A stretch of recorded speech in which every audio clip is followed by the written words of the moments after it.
If you're an audiophile, you're likely looking to squeeze every ounce of audio goodness out of your system.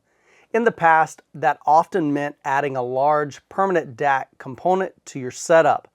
But what if you had the opportunity to bring that same hi-fi experience to your portable setup? Can you get an audiophile experience from a compact device like this? Today, we'll be looking at the Onyx DAC and Amplifier by THX. For decades, THX has been a well-known audio standard providing various levels of THX certification for speakers, subwoofers, as well as other home theater products. Now last year, THX entered the consumer market with the THX Onyx portable DAC and amplifier. For many of us, music plays a significant role in our lives, and it's often been a means of escape from the woes and frustrations of our day-to-day. Now, great sounding music can transport our minds from that Monday morning to a state of joy and audio bliss by simply listening to our favorite artist or track. The THX Onyx comes nicely packaged in a cardboard box with custom foam that you can use to store the device when it's not in use. Lifting the magnetic lid, you'll find a quick start guide on the left and a high volume warning insert. The Onyx has a powerful amplifier, so be sure to turn down your mobile, tablet, or your laptop volume prior to hitting the play button. Trust me, you've been warned. Beneath that is a 30-day trial to title, an owner's manual with really small print, the Onyx DAC and amplifier, and a USB-C to USB-A adapter. Taking a closer look at the dongle, the THX Onyx has a really nice build quality that features an aluminum housing, a nice chrome accent on both ends, and a raised THX logo to match the chrome accents. From tip to tip, without the USB adapter, it measures just under 8 inches, and with the adapter attached, it measures just under 9 inches. The THX Onyx has a built-in magnetic clasp to keep the unit tidy when not being used. Now that brings the length in under 4.5 inches for easy storage in a laptop bag or maybe a backpack. Setup of the THX Onyx could not be any simpler. If you're connecting to a device that has USB-C, simply plug in the Onyx to the device, and after you see the LED connection sequence, plug in your headphones using the 3.5mm headphone input. Now you may need to adjust your sound output on the streaming device that you're using.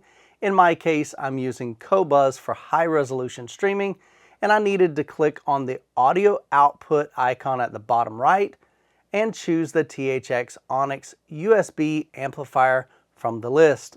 Now when connecting to an iPhone that does not have a 3.5mm headphone jack, you'll need the Apple Lightning to USB camera adapter. Now Apple does have other Lightning to USB adapters, but apparently they will not work with the THX Onyx. I've also been advised that third-party non-Apple products will not work either. Imagine that, Apple. I'll leave a link in the description to the appropriate adapter that you'll need to work appropriately with the THX Onyx.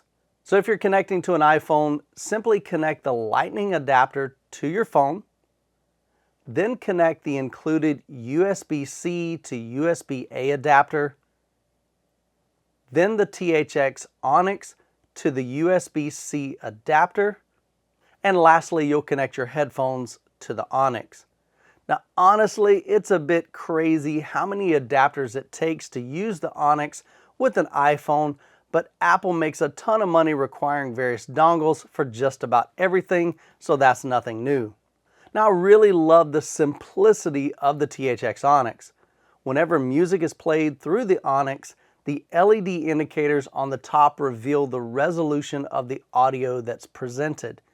You'll see the blue status indicators for standard quality, yellow for high resolution, red for DSD, and cyan for MQA.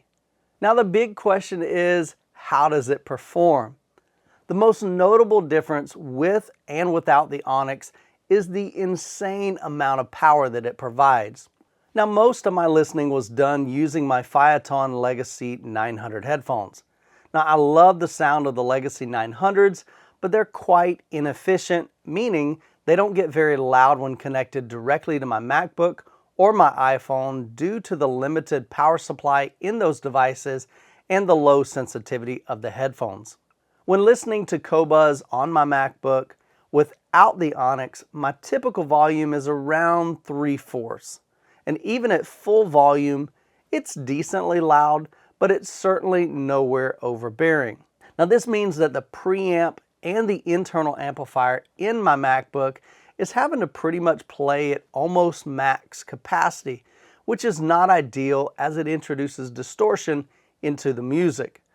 Now when I connect the Onyx to those same headphones, I have to drastically reduce the volume down to around 1/5 volume. Now that's a massive difference in output capability. In the past, when listening to my headphones on an airplane, even though they're noise canceling headphones, I often found myself wanting more volume than they could produce with just my iPhone or my MacBook.